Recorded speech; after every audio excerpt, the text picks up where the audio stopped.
There's one sentence you'll hear on every American pickup forum, under every Ford video. Get the V8. EcoBoost is for people who don't like real engines. That sentence was true back in 2011. Today, it's almost wrong in every way you can imagine, except one. And that one reason is exactly why the V8 still sells in serious numbers, even though it loses on paper in nearly every category. Today we're breaking down literally everything. Power, fuel economy, towing capacity, reliability at 200,000 plus kilometers, sound, tuning potential, and repair costs to find out whether EcoBoost has actually beaten the V8 or whether the V8 still wins at something the spec sheet can't capture. Stick around till the end, because the last part, high mileage reliability, is the one that actually changes people's decisions, and it's talked about the least. Why this debate even exists. To understand why this debate exists at all, you have to go back to 2011. Ford did something that sounded almost crazy for a pickup segment. It put a small, turbocharged 3.5-litre V6 into a truck that had been synonymous with V8 power for decades. People laughed. A 6-cylinder pickup sounded like an insult in Texas. But Ford knew something buyers didn't yet. EPA fuel economy standards were getting stricter every year, and whichever company first solved the equation V8 power, smaller engine fuel economy would win the market long term. The name EcoBoost comes directly from that idea. Eco, fuel economy, plus boost, turbocharging. The concept is simple on paper. Smaller engine, 2 turbochargers, direct fuel injection. You get big engine power with small engine fuel economy. Today, the F-150 is offered with as many as 6 different engines. But the real battle, the one we're settling today, is between the 2 most popular choices for the average buyer. The 2.7-litre/3.5-litre EcoBoost V6 and the legendary 5.0-litre Coyote V8. Let's start with what people look at first, the numbers. 5.0-litre V8 Coyote. 400 horsepower at 6,000 revolutions per minute. 410 pound-feet of torque at 4,250 revolutions per minute. Naturally aspirated, no turbochargers. 3.5-litre EcoBoost V6. 400 horsepower at 6,000 revolutions per minute. 500 pound-feet of torque at just 3,000 revolutions per minute. Even lower on newer generations. See that difference? Identical horsepower on paper, but the EcoBoost's torque arrives almost 1,250 revolutions per minute earlier, and that's a massive difference in real-world driving. Why? Because a turbocharger acts like an air pump. It forces compressed air into the cylinders as soon as the engine starts spinning, while a naturally aspirated V8 has to breathe air in on its own through atmospheric pressure alone, which means it needs to rev higher to extract its maximum output. In practice, that means when you hit the gas at a stoplight or start climbing a hill with a trailer, the EcoBoost gives you that immediate shove you feel in your gut, while the V8 needs to wind up a bit before it reaches its strongest point. But, and this matters, once the V8 gets there, it holds that power in a linear, predictable way with zero delay. The EcoBoost has something called turbo lag, a microscopic moment of delay before the turbo takes a breath. On modern EcoBoost engines, that lag is nearly imperceptible, but experienced drivers can still feel it. And that brings us to the smaller sibling, the 2.7-litre EcoBoost, which became the F-150's base engine across the entire lineup starting in 2024. This is an engine that looks weaker on paper because of the lower horsepower number, but in reality it offers nearly the same torque as the V8, with less weight and better fuel economy. For 90% of people buying a pickup for daily driving, this is the sweet spot. Towing and payload, where the real difference shows. If you're planning to tow a trailer, a boat, or an RV, this is the segment that matters most to you, because here the EcoBoost is absolutely dominant. 3.5-litre EcoBoost V6, up to 13,500 pounds, the highest in the entire F-150 lineup. 5.0-litre V8, around 12,900 pounds. 2.7-litre EcoBoost, around 8,400 pounds. The gap between the V8 and the 3.5 EcoBoost doesn't look dramatic on paper, maybe a few hundred pounds. But when you're actually towing a heavy trailer uphill, what you notice isn't the max rating, it's how early the engine delivers its force. Drivers who've towed with both versions say the same thing. The EcoBoost pushes the trailer uphill without the transmission constantly hunting for gears and keeping the engine at high RPM, while the V8 has to work a bit harder to find its power, which over long stretches also means higher fuel consumption at exactly the moment you need fuel the most. Something less well known, both the EcoBoost and the V8 now use the same 10-speed automatic transmission, 10R80, so the towing difference comes purely from engine character, not the gearbox. Fuel economy. Is EcoBoost actually more efficient? Now we get to the part where theory and reality don't quite line up, because this is where the story gets interesting. On paper, EPA tests show 2.7 litre EcoBoost, around 20 to 25 miles per gallon city/highway. 5.0 litre V8, often nearly identical on the window sticker, around 16 to 24 miles per gallon. 3.5 litre EcoBoost, around 18 to 23 miles per gallon. In real-world driving, shocking, right? On paper, EcoBoost and V8 are nearly tied in fuel economy across many configurations. But here's what owners and forum members actually report after thousands of miles.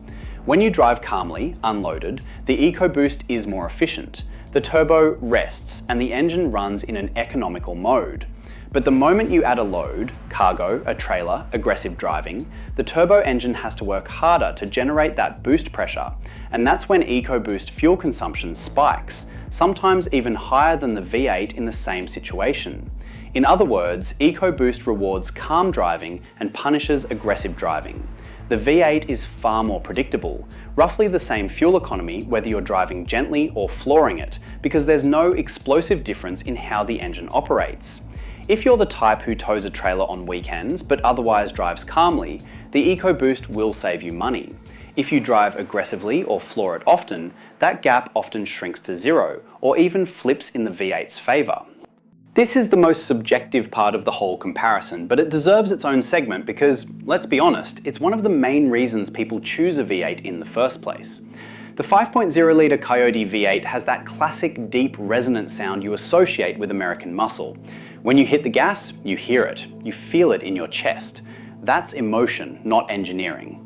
The EcoBoost, especially the 3.5 litre version, sounds, honestly, pretty quiet and industrial. Some would call it generic. You hear the turbos spooling before you hear the engine itself. For someone buying a truck as a work tool, this doesn't matter. For someone buying a truck as part of their identity, this is often the deciding factor. And here we arrive at a truth rarely said out loud. A large chunk of V8 buyers aren't buying it for the numbers, they're buying it for the feeling. And that's a completely valid reason to buy. Not everything comes down to a spec sheet. High mileage reliability. Here's the part I told you to stick around for, because this is the thing least people explain honestly, and it has the biggest impact on your wallet 5 to 10 years down the road. Let's start with the EcoBoost. The most common issues owners report: cam phaser rattle, a rattling noise from the camshaft phasers, especially on engines built before 2019. Ford partially fixed this on newer generations, but forums still report it affecting roughly 30 to 40% of older engines. Carbon buildup on the intake valves, a side effect of direct fuel injection since the fuel doesn't wash the valves the way it does with traditional port injection. Intercooler condensation. In humid conditions, this can cause a temporary loss of power.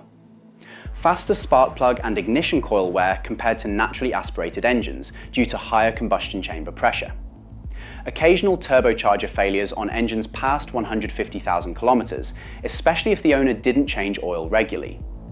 Now the V8, the Coyote tick, the famous metallic ticking noise Ford still hasn't fully resolved on certain engine batches. Not necessarily dangerous to the engine, but annoying, and it affects resale value. Excessive oil consumption on some 2018 to 2020 models, linked to the cylinder liner coating. On the newest generations, a belt-driven oil pump instead of a chain plus cylinder deactivation, which are new components without a long track record yet. Data on their long-term reliability is still being collected. Occasional throttle body failures and cracked exhaust manifolds. What mechanics and long-time owners on forums keep repeating: the V8 is a simpler machine. No turbochargers, no intercooler, fewer extra hoses and seals that can fail under pressure. Fewer parts that can break is basic engineering logic, and that's why the V8 generally has a reputation as the engine that survives 300,000 plus kilometers without major surprises. While the EcoBoost, though far more mature than it was in 2011, still carries the risk of more expensive repairs tied to the turbo system. But pay attention, this doesn't mean the EcoBoost is unreliable. Ford has used it in millions of vehicles worldwide for 15 years now, and most of the early problems have since been engineered out. The reliability gap between the two engines today is far smaller than it was back in 2013, when the EcoBoost was brand new to the market. A practical tip you'll hear from every experienced mechanic. If you buy an EcoBoost, change the oil every 5,000 miles instead of the 7,500 to 10,000 the computer tells you, because the turbo literally cooks the oil and shortens its lifespan. That one rule alone drastically reduces the chance of a turbo failure. Tuning and upgrades. If performance after purchase interests you, this is where the EcoBoost has a huge advantage for one simple reason. Turbocharged engines respond to software tuning far more dramatically than naturally aspirated ones. A standard chip tune on the 3.5 EcoBoost, costing roughly the same as one service visit, can add over 100 horsepower and a similar amount of torque just by changing the software without a single physical part. To get a similar power jump on the V8, you'd need to physically add a supercharger or turbo system, a project costing several $1,000s, not a few hundred.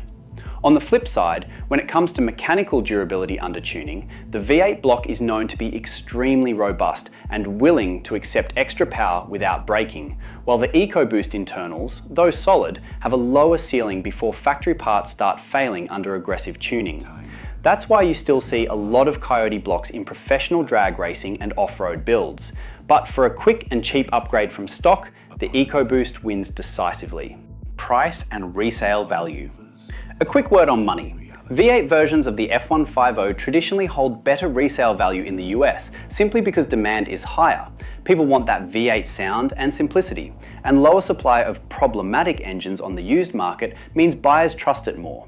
Interestingly, even used, pulled-out EcoBoost engines on the parts market sell for $500 to $1,000 more on average than the equivalent V8 because they're more complex to produce. On the other hand, routine V8 maintenance is cheaper long-term. No turbos to replace, no intercooler, and simpler diagnostics when something goes wrong. Final verdict: who actually wins? So, time for a real answer, and it won't be the usual "it depends on your needs" you hear everywhere else. Let's get specific. Get the EcoBoost, 2.7 litres or 3.5 litres if you tow a trailer regularly and want the highest possible towing capacity, you drive mostly calmly and want better everyday fuel economy, you're planning software tuning down the road, you don't mind a quieter, less emotional engine sound. Get the V8 5.0 litre Coyote if you plan to keep the truck for 10 plus years and want the simplest possible mechanicals. Sound and driving feel matter to you as much as the numbers. You're planning a physical upgrade, supercharger/turbo kit down the road. You live somewhere without a qualified Ford service centre for turbo systems. Realistically, for 90% of buyers using the truck for daily driving, occasional towing and family needs, the 2.7 litre EcoBoost is probably the smartest choice on paper today. But smartest choice and the truck you'll love driving every day aren't always the same thing, and that's exactly why the V8 is still alive and well, even though it loses almost every technical battle. If you made it this far, thanks for watching the whole video. Let me know in the comments which engine you drive and how many miles you have on it, because honestly, the best reliability data doesn't come from spec sheets, it comes from you, the owners who've actually driven them for years.